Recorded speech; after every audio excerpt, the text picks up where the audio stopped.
Assalamualaikum warahmatullahi taala wabarakatuh. Waalaikumsalam warahmatullahi wabarakatuh. Selamat malam Bang Iki. Selamat malam Pak Gilang. Apa kabar nih Bang? Alhamdulillah sejauh ini saya baik-baik saja. Mungkin ada beberapa hal yang membuat saya eh, kurang bersemangat dalam hidup. Baik, meskipun begitu, terkait dengan banyaknya masalah yang dihadapi oleh Bang Iki ya, saya Ya, tetap mengapresiasi Bang Iki sejauh ini. Mengapa? Karena walaupun di tengah-tengah maraknya permasalahan yang dihadapi, Bang Iki tetap antusias untuk mengikuti sesi konseling pada kesempatan hari ini. ya. Nah, sebenarnya, apakah Bang Iki sudah siap untuk menjalani konseling bersama saya? Siap Pak, siap. Alhamdulillah. Oh iya, saya mohon izin nih untuk pengambilan video. Apakah diperkenankan, diperbolehkan, Bang Iki? Oh boleh banget Pak. Silahkan Pak. Untuk posisi mungkin bisa bila mana dirasa kurang nyaman, Bang Iki boleh ubah posisi. Atau saya mungkin yang di sini sedang berada di depan Bang Ya, Iki terlihat nyaman. Atau sudah jelas juga suaranya? sudah jelas Pak. Eh, Videonya, pengambilan gambarnya sudah pas dan juga suaranya terdengar dengan jelas. Baik, Alhamdulillah kalau seperti itu. Ya, sebelumnya saya perkenalkan diri dulu, saya dulu ya. Ya, silakan Pak. Perkenalkan, nama saya Gilang Ramadan, biasa dipanggil Gilang. Nah, saya bekerja sebagai konselor dan di sekolah saya bekerja sebagai guru BK. Nah, dan alhamdulillah pada kesempatan kali ini dipertemukan dengan Bang Rifki ya dalam sesi konseling.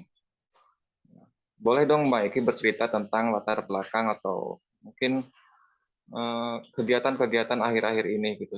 Seperti apa aja Bang? Oke, mungkin akhir-akhir ini saya merasa kurang semangat dalam hidup. Misalnya gini, saya kehilangan semangat bahkan dengan hal yang sebetulnya udah biasa saya lakuin, kayak misalkan hal-hal yang sudah saya sukai dari dulu seperti hobi gitu ya, bermain gitar, bermain musik, bermain eh, piano gitu. Sampai hal yang udah menjadi kebiasaan pun saya jadi males aja gitu. Kayak Oh, fisik fisik dan jiwa raga gitu. Jiwa raga saya kayak lemah aja gitu. ya.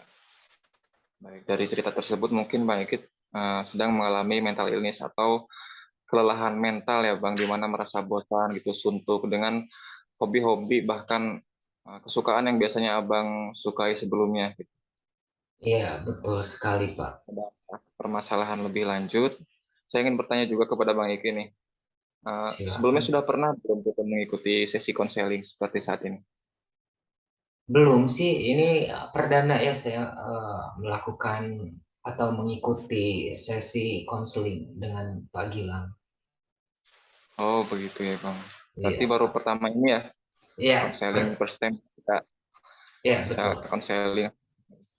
Oke, mungkin saya izin untuk menjelaskan terlebih dahulu ya terkait apa itu konseling. Iya, silakan, Pak.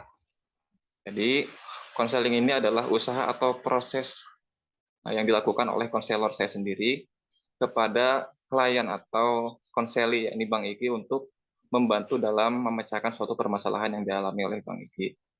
Nah, dalam layanan bimbingan dan konseling pun terdapat beberapa asas. Salah satu asasnya adalah asas kerahasiaan, di mana apapun yang diceritakan oleh Bang Iki, saya jaga, saya rahasiakan, dan tidak ada orang lain yang tahu selain saya dan Bang Iki. Nah, Baik. namun di samping itu, apakah saya diperkenalkan atau diperbolehkan untuk bercerita mungkin kepada orang tua Bang Iki atau rekan-rekan terdekat mungkin sebagai evaluasinya gitu? Saya rasa cukup saya dan Pak Gilang saja yang tahu, soalnya ini kan permasalahannya, eh, saya rasa ini permasalahan untuk saya sendiri gitu, tidak untuk dilibatkan dengan orang lain, terkecuali oleh konselor seperti Pak Gilang gitu. Baik untuk permasalahan intim atau sensitif, mungkin memang tidak nyaman ya kalau kita tiba-tiba bicara kepada orang lain atau mempublishnya begitu saja ya. Iya, betul, Pak. Nah, itu ya. Ada nggak gitu pertanyaan-pertanyaan Bang Iki apapun itu atau terkait dengan konseling gitu atau pendekatan-pendekatan konseling seperti apa mungkin yang Ya. menjadi unek-unek Bang Iki silakan. Baik, sebetulnya saya tuh kan punya masalah nih, Pak. Nah, saya kurang mengerti konseling itu seperti apa sih gitu ya. Sementara yang saya tahu, konseling ketika seseorang mengalami atau memiliki permasalahan individu ataupun sosial, suka disaranin atau direkomendasiin pergi ke psikolog ataupun ke konselor. Nah, setelah saya banyak sekali mendapatkan referensi, akhirnya saya berinisiatif untuk pergi ke konselor untuk mengikuti sesi konseling. Tapi saya belum tahu lebih dalam lagi apa itu konseling, Pak. Nah iya sebelum mengetahui konseling ya sebagaimana dijelaskan tadi, nah jadi secara psikologi ketika kita mendapatkan suatu permasalahan yang dialami gitu, lalu bercerita dengan orang-orang yang dapat kita percaya, maka itu adalah solusi untuk melepaskan permasalahan-permasalahan atau penat-penat yang menjadi pikiran kita. Nah, sehingga perasaan-perasaan ataupun kegelisahan-kegelisahan terkait dengan ASNT itu akan menurun gitu dan Hmm. kesehatan mental akan membaik. Salah satunya ya ini dengan adanya proses konseling saya dengan Bang Iki gitu. Sebagaimana yang dijelaskan tadi eh, bahwa proses konseling itu adalah usaha yang dilakukan oleh konselor untuk membantu kliennya dalam meneruskan masalahannya. Jadi sudah jelas ya. Jadi Ya, juga udah siap. ada atasnya gitu. Implementasinya mungkin singkatnya seperti itu. Baik, Pak. Untuk posisi mungkin masih nyaman Bang Iki atau saya kurang jelas suaranya? Masih nyaman, Pak. Dengar jelas kan? Gimana, Pak? Terdengar jelas Bang Iki? Nah, untuk suara Ya, terdengar jelas. terdengar jelas banget, Pak.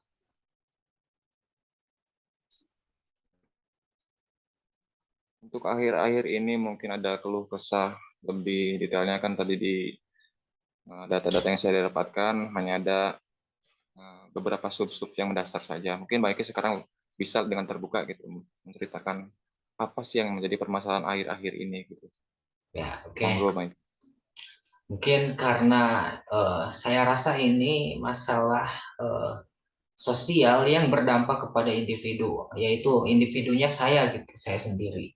Kayak misalkan eh, akhir-akhir ini satu pekan ke belakang gitu ya, saya kok ngerasa banyak banget pekerjaan yang eh, saya rasa itu terlalu berat untuk saya lakukan sendirian gitu ya.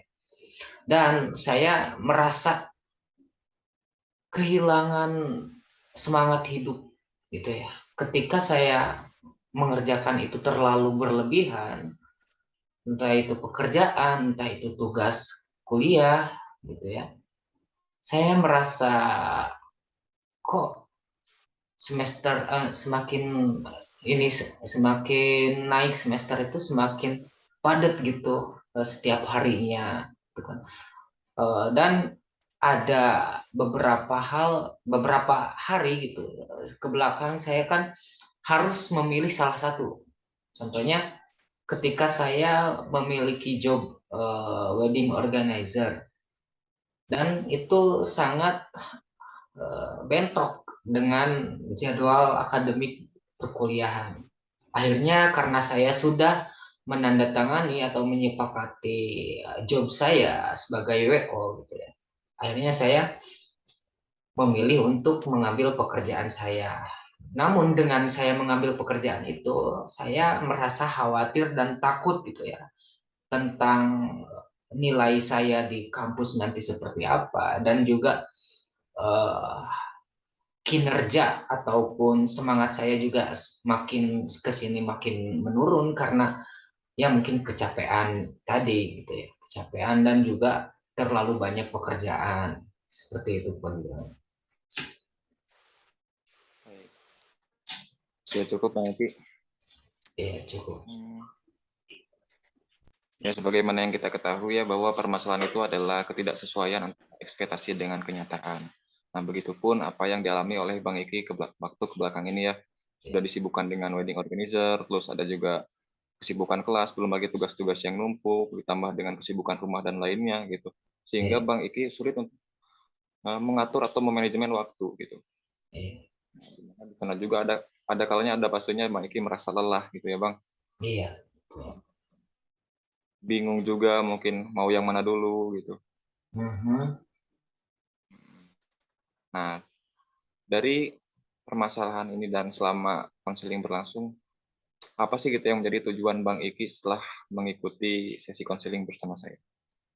Saya harap ya saya akan lebih baik lagi setelah mengikuti konseling ini. Saya merasa lebih bersemangat lagi untuk hidup. Ini kan bersangkutan dengan permasalahan individu, yaitu permasalahan saya sendiri.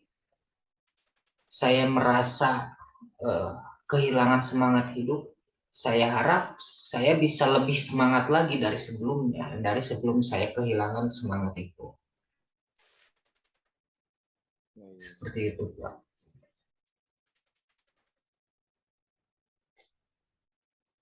Mungkin cukup sekian ya Bang, udah sampai